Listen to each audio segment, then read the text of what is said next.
নমস্কার বন্ধুরা, Bhadreswar study centre চ্যানেলে তোমাদের স্বাগতম। তোমাদের জন্য একটা দারুণ সুখবর, অবশেষে WBICDS রিক্রুটমেন্ট 2024-এর জন্য অফিসিয়াল নোটিফিকেশন প্রকাশিত করা হয়েছে। তোমরা জানো যে আইসিডিএসে প্রায় 12,000 মতো শূন্যপদে নিয়োগ বিজ্ঞপ্তি প্রকাশিত হবে। সেটা কিন্তু স্টেপ বাই স্টেপ প্রত্যেকটি জেলা ভিত্তিক কিন্তু এই নিয়োগটি করা হবে। তো এর জন্য প্রাথমিক প্রসেস কিন্তু শুরু হয়ে গেছে। আজকের ভিডিওর মাধ্যমে তোমরা কমপ্লিট ইনফরমেশন এই ভিডিওর মাধ্যমে পেতে চলেছো, যেখানে তোমাদের অ্যাপ্লাই প্রসেস থেকে শুরু করে, মানে কিভাবে আবেদন করবে সেই প্রসেস থেকে শুরু করে তোমাদের এখানে সিলেকশন কিভাবে হবে, তোমাদের যোগ্যতা কি লাগবে অর্থাৎ কোয়ালিফিকেশন কি থাকবে, সম্পূর্ণ ডিটেলস অর্থাৎ A to Z সম্পূর্ণ তথ্য তোমরা এই ভিডিওর মাধ্যমে জানতে পারবে। ওয়েস্ট বেঙ্গল আইসিডিএস রিক্রুটমেন্ট 2024, এখানে তোমাদের যে পোস্টে তোমাদের নিয়োগ করা হচ্ছে সেটি হচ্ছে ওয়ার্কার এবং হেল্পার, এই দুটি পোস্টে তোমাদের নিয়োগ করা হচ্ছে। এখানে তোমাদের কোয়ালিফিকেশন, তোমরা যদি উচ্চ মাধ্যমিক পাশ করে থাকো যে কোনো শাখায় তোমরা যদি উচ্চ মাধ্যমিক পাশ করে থাকো, সেটি আর্টস হোক, সায়েন্স হোক বা কমার্স হোক, যে কোনো শাখায় যে কোনো পার্সেন্টেজ অফ মার্কসে তোমরা যদি উচ্চ মাধ্যমিক পাশ করে থাকো, তাহলেই কিন্তু তোমরা ওয়ার্কার এবং হেল্পার পদের জন্য যোগ্য। এখানে তোমাদের বয়স যেটি প্রয়োজন, 18 থেকে 35 বছরের মধ্যে তোমার যদি বয়স হয়ে থাকে তোমরা আবেদন করতে পারবে। এখানে কোনো রকম কিন্তু আবেদন মূল্য লাগছে না, অর্থাৎ বুঝতে পারছো, no application fees are required. এখানে তোমাদের সিলেকশন প্রসেস যেটি থাকছে সেটি হচ্ছে প্রথমে তোমাদের রিটিন এক্সাম হবে, তারপরে তোমাদের ভাইভা টেস্ট হবে। তো চলো আরও বিস্তারিত আমরা জেনে নিই কী আছে। তো এখানে দেখো তোমাদের এডুকেশন কোয়ালিফিকেশনের ব্যাপারটা কিন্তু এখানে ডিটেলসে দেওয়া আছে, যেটা হচ্ছে তোমরা যদি উচ্চ মাধ্যমিক পাশ করে থাকো প্রত্যেক প্রার্থীরাই কিন্তু আবেদন করতে পারবে। এখানে যেটা বলা হয়েছে যে all categories UR, SC, ST, EWS, OBCA, OBCB, physical handicapped, the above noted qualification certificate must be possessed by the candidate on or before 5/8/2024, অর্থাৎ 5/8/2024 আগেই কিন্তু তোমাদের কমপ্লিট হয়ে যাওয়া চাই এবং সার্টিফিকেট হাতে পেয়ে যাওয়া চাই, তাহলেই কিন্তু তোমরা আবেদন করতে পারবে। ওকে, তো আর একটা কথা তোমাদের বলে রাখি, যারা ফিজিক্যাল হ্যান্ডিক্যাপ যারা আছো তারাও কিন্তু এখানে আবেদন করতে পারবে, কোনো অসুবিধা নেই। তো এখানে তোমাদের এজ লিমিট কি প্রয়োজন, 18 থেকে 35 বছরের মধ্যে তোমার যদি বয়স হয়ে থাকে তোমরা প্রত্যেক প্রার্থীরাই কিন্তু আবেদন করতে পারবে এবং তোমাদের এজ এখানে ক্যালকুলেট করতে হবে 1/1/2024 হিসাবে, এটা কিন্তু মাথায় রাখতে হবে। আর দ্বিতীয় জিনিস যেটি বলা হচ্ছে সেটি হচ্ছে UR candidate, SC, ST, EWS, OBCA, OBCB, physical handicap যেসব ক্যান্ডিডেট আছে তাদের ক্ষেত্রেও কিন্তু বয়স 18 থেকে 35 বছর, অর্থাৎ বুঝতে পারছো কোনো কাস্টেরই কিন্তু রিল্যাক্সেশন নেই, এজ রিল্যাক্সেশন কিন্তু তোমরা পাবে না। তোমাদের বয়স প্রত্যেক প্রার্থীদেরই কিন্তু 18 থেকে 35 বছরের মধ্যে হতে হবে, তাহলেই কিন্তু আবেদন করতে পারবে। তো চলো পরবর্তী স্লাইডে চলে যাচ্ছি। পরবর্তী হচ্ছে তোমাদের রিজার্ভেশন।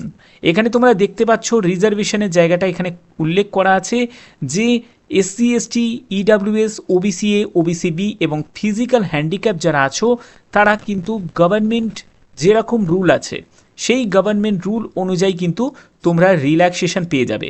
এজ রিল্যাক্সেশন পাবে না, কিন্তু এমনি রিজার্ভেশন রিল্যাক্সেশন কিন্তু তোমরা পেয়ে যাবে। কাস্ট সার্টিফিকেটের ব্যাপারে কিন্তু ইম্পর্টেন্ট তথ্য দেওয়া হয়েছে যেগুলো তোমাদের জেনে রাখাটা দরকার। সেটা হচ্ছে সাব ডিভিশনাল অফিসার অর্থাৎ SDO অফিস থেকে তোমাদের কিন্তু, যেটা গভর্নমেন্ট অফ ওয়েস্ট বেঙ্গল, সেখানেরই কিন্তু তোমাদের এই কাস্ট সার্টিফিকেট কিন্তু অ্যাকসেপ্ট করা হবে। আদার যদি কোনো ক্যান্ডিডেট থাকে অন্য কোনো স্টেট থেকে, তাদের কিন্তু অ্যাপ্লাই মানে কাস্ট সার্টিফিকেট কিন্তু তোমাদের অ্যাকসেপ্ট করা হবে না। অর্থাৎ যারা ত্রিপুরা থেকে আবেদন করবে বা যদি কেউ আসাম থেকে আবেদন করতে চাও তারাও আবেদন করতে পারবে, কিন্তু তাদের অ্যাজ এ UR হিসাবে আবেদন করতে হবে। ঠিক আছে।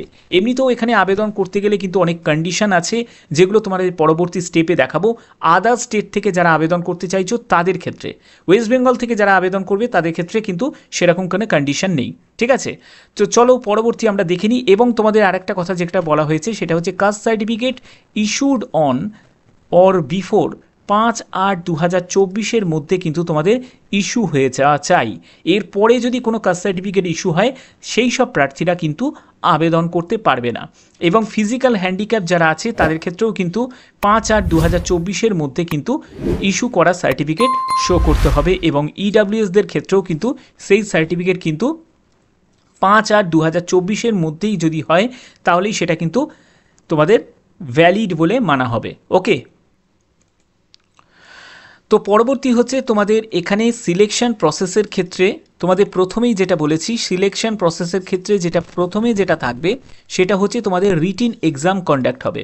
তো এই রিটিন এক্সামের পরে তোমাদের কিন্তু ভাইবা হবে। তো এখানে দেখতে পাচ্ছ যে রিটিন এক্সাম হবে, তারপরে তোমাদের ভাইবা হবে।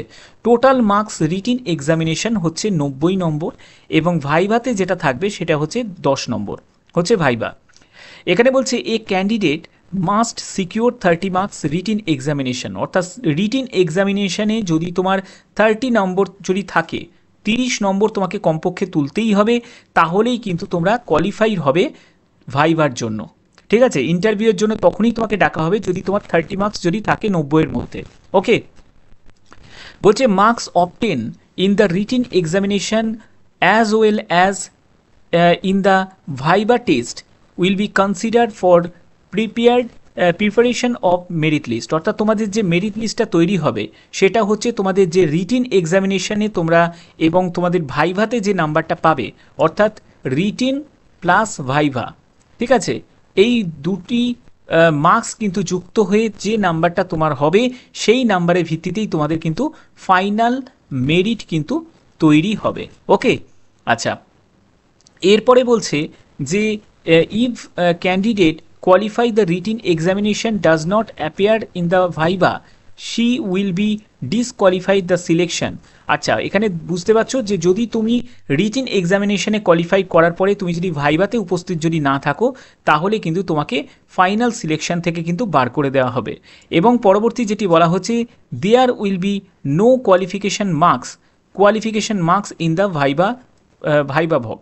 তো এখানে তোমাদের যেটা বলা হচ্ছে সেটা হচ্ছে ভাইভাতে তো 10 মার্কস তোমাদের থাকবে, কিন্তু এখানে কিন্তু মিনিমাম বা কোয়ালিফাইং মার্কস কিন্তু কিছু থাকছে না। ওকে, আচ্ছা, এখানে তোমাদের দেখো তোমাদের সিলেবাসের ক্ষেত্রে কি কি বলা হয়েছে।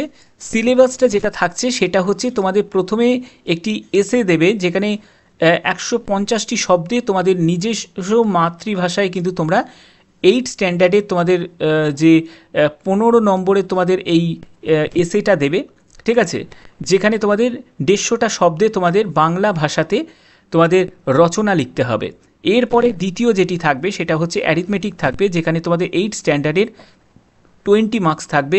তারপরে তোমাদের nutrition, public health, status of women, multiple choice টাইপের প্রশ্ন থাকবে, সেখানে তোমাদের 15 মার্কস থাকবে। তারপরে তোমাদের ইংলিশ ল্যাঙ্গুয়েজ, যেখানে তোমাদের বলছে সিম্পল এবং primary knowledge of English language বা সিম্পল ট্রান্সলেশন আপ টু তোমাদের 8 স্ট্যান্ডার্ড 9 স্ট্যান্ডার্ডে কিন্তু তোমাদের ট্রান্সলেশন ইংলিশ ল্যাঙ্গুয়েজ এইসবের ওপর তোমাদের থাকবে, যেটা 20 মার্কস থাকবে। এবং জিকের ওপর তোমাদের এমসিকিউ টাইপের, সেখানেও কিন্তু 20 মার্কস থাকবে। ঠিক আছে, তো এই হচ্ছে তোমাদের মার্কসের যে বিভাজন করে দিয়েছে এবং সিলেবাসটা এটাই। তো এবার যদি তোমরা বলো একটা সাজেশন দিতে ইংলিশের জন্য, আমি একটা কথাই বলবো, ইংলিশের জন্য যদি তোমার পিকে দে সরকারের যদি কোনো বই থাকে তাহলে অবশ্যই কিন্তু সেই বইটাকে এখন থেকেই কিন্তু গ্রামারের জন্য পড়া শুরু করে দাও। খুব ভালো একটা বই ইংলিশ গ্রামারের জন্য, একদম বেস্ট বই, সেটা হচ্ছে পিকে দে সরকারের বই। যদি থাকে এখন থেকেই সেটাকে বার করে পড়া কিন্তু শুরু করে দাও। এই বইটা কিন্তু তোমাদের যে ক্লার্কের পিএসসি যে ক্লার্ক, ঠিক আছে, পিএসসি ক্লার্কের জন্য কিন্তু তোমাদের এটা কাজে লাগবে। এবং যে কোনো পরীক্ষার জন্য কিন্তু এটা, যে পরীক্ষাতে তোমাদের ইংলিশ সাবজেক্ট আছে সেখানে কিন্তু এই পিকে দে সরকারের বইয়ের কিন্তু কোনো তুলনা কিন্তু হয় না। বহু বছরের পুরনো বই, এই বইটাকে তোমরা কিন্তু স্টাডি করতে পারো। ওকে, আচ্ছা, অ্যারিথমেটিক এগুলোর জন্য তোমরা 8 স্ট্যান্ডার্ডের যে একদম পাতি যে বই, যেগুলো তোমাদের মধ্যশিক্ষা পর্ষদের বই, সেই বইগুলোকে জাস্ট পড়ো, আর কিচ্ছু তোমাদের করতে হবে না। এখানে খুব একটা জটিল ব্যাপার কিন্তু কিছু নেই। আর নিউট্রিশন, পাবলিক হেলথ এগুলোর জন্য আলাদা করে কিন্তু বই আছে, সেগুলো তোমরা একটু মার্কেটে খোঁজ করবে। নিউট্রিশন, পাবলিক হেলথ রিলেটেড যদি কোনো বই, সেগুলোর জন্য তোমাদের এই 15 মার্কস তোমাদের কভার হয়ে যাবে। আর জিকের জন্য সিম্পল স্ট্যাটিক জিকে পড়ে যাবে, ওয়েস্ট বেঙ্গলের ওপর বেশি ফোকাস করবে, তাহলেই হবে, যথেষ্ট তোমাদের। ওকে, তো চলো পরবর্তী স্লাইডে চলে যাচ্ছি। পরবর্তী হচ্ছে তোমরা দেখতে পাচ্ছ এখানে তোমাদের ডেট অফ নোটিফিকেশান, যেটি 11/7/2024 প্রকাশিত হয়েছে, এবং তোমাদের last date submission of application এখানে সম্পূর্ণ অনলাইন মোডে তোমাদের কিন্তু অ্যাপ্লিকেশান করতে হবে, এবং সেটাও আমি দেখিয়ে দেবো। 5ই আগস্ট 2024 হচ্ছে তোমাদের আবেদনের লাস্ট ডেট, এবং তোমাদের অ্যাডমিট কার্ড ডাউনলোড করতে হবে 14ই আগস্ট থেকে 23শে আগস্ট পর্যন্ত, এবং তোমাদের রিটিন এক্সাম কন্ডাক্ট হবে হচ্ছে তোমাদের 7ই সেপ্টেম্বর মাসে তোমাদের রিটিন এক্সাম কন্ডাক্ট হবে। এবং টেন্টেটিভ ডেট অফ তোমাদের যে ওয়ার্কার এবং হেল্পারের তোমাদের ডেট কিন্তু এখানে দিয়েছে। হেল্পারের এক্সামের ডেট হচ্ছে 7ই সেপ্টেম্বর, এবং 8ই সেপ্টেম্বর হচ্ছে ওয়ার্কারের। ঠিক আছে, ওয়ার্কারের ডেট হচ্ছে 8ই সেপ্টেম্বর। ওকে, এই দুটি ডেট কিন্তু দেওয়া আছে। আচ্ছা, তো এবার দেখো তোমাদের কী কী কারণে কোয়ালিফিকেশান এখানে করতে পারে। সেটা হচ্ছে যদি তোমরা কোনো রং ইনফরমেশান দাও, যদি কোনো ভুল ভ্রান্তি যদি করো, তাহলে বা এজ, কাস্ট বা এডুকেশন কোয়ালিফিকেশান নিয়ে যদি তোমাদের যদি কোনো ভুল ভ্রান্তি কিছু করো, ঠিক আছে, তাহলে কিন্তু তোমাদের এই যে ফর্ম কিন্তু রিজেক্ট করে দেওয়া হবে। এবং যেটা পরবর্তী যেটা বলা হচ্ছে সেটা হচ্ছে যে গভর্নমেন্ট রুলস এবং রেগুলেশন যেগুলো আছে সেগুলো কিন্তু তোমাদের টাইম টু টাইম কিন্তু ফলো করতে হবে। এবং one candidate finally submit the one application along with the necessary document, অর্থাৎ যা ডকুমেন্টস আছে সেগুলোর সঙ্গে একটি মাত্র কিন্তু অ্যাপ্লিকেশন ফর্ম তারা জমা করতে পারবে। ওকে, মাল্টিপল অ্যাপ্লিকেশন কিন্তু করতে পারবে না। এরপরে হচ্ছে রেসিডেন্সের ব্যাপারটা কিন্তু তোমাকে মাথায় রাখতে হবে। যে ক্যান্ডিডেট যেখান থেকে বিলং করছে, মানে যে গ্রাম পঞ্চায়েতে তোমাদের এরিয়াতে নিয়োগ করা হচ্ছে, সেই গ্রাম পঞ্চায়েত এরিয়ার কিন্তু রেসিডেন্স হতে হবে, তাহলেই কিন্তু সে সেখানে আবেদন করতে পারবে, এবং পার্মানেন্ট রেসিডেন্ট হলেই কিন্তু তারা সেখানে আবেদন করতে পারবে। ঠিক আছে, আচ্ছা, এবার দেখো তোমাদের কোন কোন গ্রাম পঞ্চায়েত এলাকাতে তোমাদের এই নিয়োগটি করা হচ্ছে। তোমরা অবশ্যই কিন্তু তোমাদের গ্রাম পঞ্চায়েত এলাকার নাম কিন্তু উল্লেখ করবে। আমি পরপর স্লাইডে তোমাদের দেখাচ্ছি। তো এখানে দেখতে পাচ্ছ, হ্যাঁ, তোমরা একটু ভিডিওটাকে পজ করে একবার দেখে নাও। এই যে গ্রাম পঞ্চায়েত এলাকা এবং পাশাপাশি এইসব ভ্যাকেন্সিগুলোও কিন্তু দেওয়া আছে।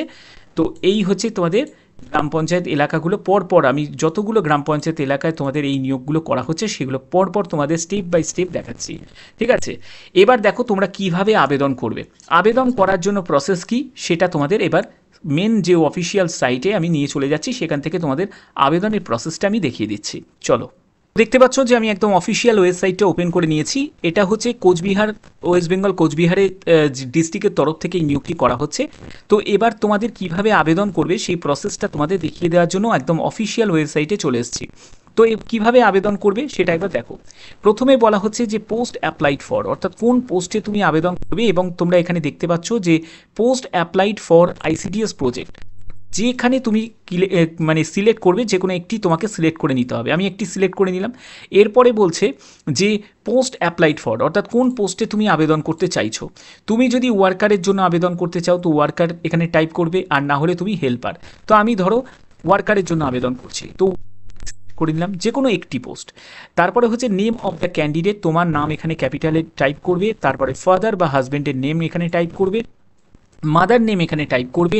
ক্যাটাগরি তোমাকে সিলেক্ট করতে হবে, কোন ক্যাটাগরি থেকে তুমি বিলং করছো। দেখতে পাচ্ছ ইউআর, এসসি, এসটি প্রত্যেকটা ক্যাটাগরি কিন্তু আছে, এমনকি ওবিসি বি ক্যাটাগরিও কিন্তু আছে। তো সেক্ষেত্রে যাদের ওবিসি বি নিয়ে যাদের সমস্যা আছে, যারা ভাবছো যে আমাদেরটা তো ক্যান্সেল করে দিয়েছে, তো ওবিসি বিরাও কিন্তু এখানে আবেদন করতে পারছে, কোনো অসুবিধা কিন্তু হবে না। তো এখানে আমি ইউআর সিলেক্ট করে নিলাম। তো ইউআর সিলেক্ট করে নিয়েছি। তো এখানে জেন্ডার মানে ফিমেল প্রার্থীরাই কিন্তু আবেদন করতে পারবে। তো এখানে জেন্ডার আমি সিলেক্ট করে নিলাম। এরপরে বলছে are you citizen of India defined the part 2 constitution of India. তো এই চেকবক্সে তোমাকে ক্লিক করে দিতে হবে। এরপরে তুমি যদি ফিজিক্যাল হ্যান্ডিক্যাপ্ট হও তাহলে কিন্তু এই চেকবক্সে ক্লিক করবে, নাহলে কিন্তু এটা ছেড়ে দেবে। তারপরে হচ্ছে knowledge of English and Bengali, তো এখানেও তোমাকে ক্লিক করে দিতে হবে। এরপরে তোমাকে ডেট অফ বার্থ তোমাকে দিতে হবে, এবং 1/1/2024 হিসাবে তোমার বয়স কত হচ্ছে সেটা ইয়ারে এখানে চলে আসবে। এরপরে তোমাকে তোমাকে মোবাইল নাম্বারটা এখানে ইনপুট করতে হবে। মেল আইডি দিতেও পারো, নাও দিতে পারো, কোনো অসুবিধা নেই। যেগুলোতে রেড স্টার আছে সেগুলো কিন্তু দিতেই হবে, আর যেগুলোতে রেড স্টার নেই সেগুলো যদি স্কিপ করে চলে যাও তাহলেও কিন্তু কোনো অসুবিধা নেই। ঠিক তেমনি যদি আধার নাম্বার থাকে দেবে, যদি না থাকে না দিলেও চলে যাবে, তবে যদি দিতে চাও দিতে পারো। এরপরে হচ্ছে প্রেজেন্ট অ্যাড্রেস, যেখানে তোমাদের village, block, post office, police station প্রত্যেকটা কিন্তু দিতে হবে, স্টেট, পিনকোড সবই দিতে হবে। এবার যদি সেগুলো যদি সব ঠিকঠাক থাকে তাহলে তোমাকে এখানে সেম অ্যাজ প্রেজেন্ট অ্যাড্রেসে গিয়ে ক্লিক করে দিতে হবে, একদম হুবহু এখানে কিন্তু চলে আসবে। এরপরে তোমাদের কি করতে হবে, এখানে এডুকেশন কোয়ালিফিকেশানটা তোমাকে এখানে দিতে হবে। এডুকেশন কোয়ালিফিকেশানটা ভালো করে বুঝে নাও। যদি তুমি চাও উচ্চ মাধ্যমিক পাস যোগ্যতা দিয়েও ছেড়ে দিতে পারো, যদি তুমি চাও গ্র্যাজুয়েশন বা আদার্স কোনো কোয়ালিফিকেশানও তুমি দিতে পারো। তো এখানে উচ্চ মাধ্যমিক পাস যোগ্যতা দিয়ে দেবে এবং তার বোর্ড, কোন বোর্ড থেকে পাস করেছো সেই বোর্ডটা দেবে, এবং তোমাদের কী কী সাবজেক্ট ছিল প্রত্যেকটা সাবজেক্ট কিন্তু দেবে, এবং পার্সেন্টেজ অফ মার্কস কত ছিল, কত পার্সেন্ট মার্কস ছিল সেটা তুমি দেবে, এবং কোন ইয়ারে তুমি পাস করেছো এবং ফুল মার্কস এক্সামিনেশনে কত ছিল, তুমি কত মার্কস পেয়েছো সেটা দেবে। এরকম কিন্তু গ্র্যাজুয়েশনটাকেও ফিল করবে, এবং আদার সার্টিফিকেটের জায়গাটা তোমরা যে কোনো কম্পিউটারে কোনো সার্টিফিকেট দিতে পারো, যেমন সিসিএ দিতে পারো বা তুমি বিসিএ দিতে পারো, ঠিক আছে। যা তোমার যোগ্যতা আছে কম্পিউটারে, যে যোগ্যতাই আছে না কেন সেটা তুমি দিতে পারো, আর যদি না থাকে তাহলে নাও দিতে পারো, কোনো অসুবিধা হবে না। তো এটা কমপ্লিট হয়ে গেল। হওয়ার পরে আপলোড ফটো, আপলোড ফটোতে তোমাকে কিন্তু জেপিজি ফরম্যাটে তোমাকে ফটো আপলোড করতে হবে, 10 কেবি থেকে 50 কেবির মধ্যে কিন্তু হতে হবে। এরপরে তোমাকে সিগনেচারও আপলোড করতে হবে, সেটাও কিন্তু 10 কেবি থেকে 20 কেবির মধ্যে সিগনেচার আপলোড করতে হবে। করার পরে এই ডিক্লারেশানে তোমাকে চেকবক্সে তোমাকে ক্লিক করতে হবে, এবং এখানে যে সিকিউরিটি কোড দেখতে পাচ্ছ এই সিকিউরিটি কোড এখানে টাইপ করে দিয়ে সাবমিট করে দিতে হবে। সাবমিট করলেই এর যে প্রিন্ট আউট কপি সেটাকে কিন্তু তোমাদের যত্ন করে রাখতে হবে না, তোমাকে কি করতে হবে, ওই প্রিন্ট আউট কপির সঙ্গে প্রয়োজনীয় যেসব ডকুমেন্টসগুলো অ্যাটাচ করে তোমাদের কিন্তু নির্দিষ্ট ঠিকানায় কিন্তু পাঠাতে হবে। ঠিক আছে, কোথায় পাঠাবে সেগুলো আমি তোমাদের বলছি। দেখো, তুমি যেখানে তুমি আবেদন করছো, অর্থাৎ তুমি যদি এখানে তোমরা দেখতে পাচ্ছ বিভিন্ন আইসিডিএস প্রজেক্ট আছে, যেগুলো হচ্ছে তোমাদের সিডিপিও, এই যে সিডিপিও, যেমন সিডিপিও দিনাহাটা 2-তে পাঠাতে হবে। সিডিপিও যদি তুমি দিনাহাটা 2-তে আবেদন করো তাহলে সেখানে পাঠাবে, তুমি যদি মাথাভাঙাতে আবেদন করো তাহলে সেটা পাঠাবে, তারপরে তুমি যদি এখানে শীতলকুচিতে পাঠাও তাহলে হচ্ছে সিডিপিও শীতলকুচিতে তোমাকে সেই প্রিন্ট আউট কপির সঙ্গে প্রয়োজনীয় ডকুমেন্টসগুলোকে অ্যাটাচ করে তোমাকে পাঠাতে হবে। তো আশা করি তোমাদের এই ভিডিওটার মাধ্যমে সম্পূর্ণ ব্যাপারটাকে ক্লিয়ার করতে পেরেছি। তো যদি ভিডিওটা ভালো লাগে অতি অবশ্যই ভিডিওটাতে একটি লাইক করবে, বেশি বেশি করে শেয়ার করবে এবং সাবস্ক্রাইব করে বেল আইকন অল করে রাখবে। তো এখনের মতো এটুকুই, টাটা।